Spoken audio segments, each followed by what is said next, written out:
There's a hidden meaning behind every single religion in the world. Now, every single religion is true in one way or another. They are true when understood metaphorically, not literally. There's a lot of deep esoteric wisdom in many ancient texts, but they can only be seen when understood metaphorically, not literally. Alright, now let me show you.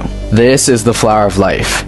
It is basically a two-dimensional representation of the creation of the universe. It reminds us of the unity that underlies all things and that we're all built from the same blueprint. Now, this is the seed of life formed by the first 7 circles within the flower of life. It is also the hidden meaning behind the 7 days of creation that we see in Genesis. Now, according to the text, in the beginning, earth was dark, empty, and formless. This symbolizes that in the beginning there was only void space or emptiness and the creative force or consciousness. It should also be understood that God is not literally a man sitting in the sky, but rather metaphorically symbolizes a primal force or divine energy that makes up all things. In the beginning, the first thing this force did was expand its awareness and create a sphere of awareness around itself. This is why the circle represents eternity and infinity, or the force of creation.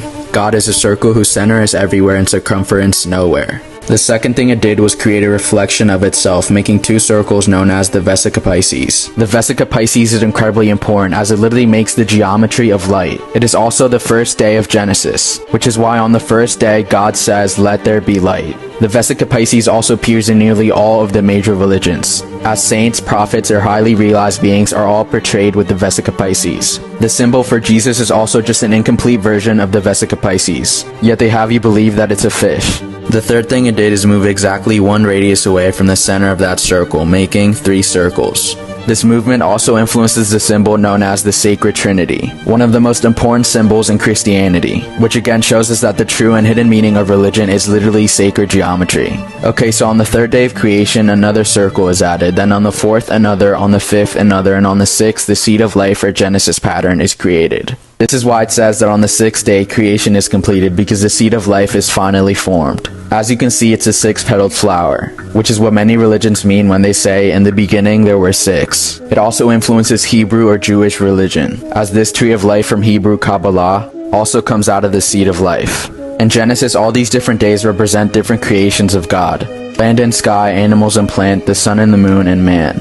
What this means is that all these different things are just different expressions of the same divine energy or consciousness. We are all just different masks of God, or of the one that manifested itself to be the many. We are all this conscious energy manifested into different physical forms. Everyone and everything in the universe is nothing but that, different apertures through which source experiences itself.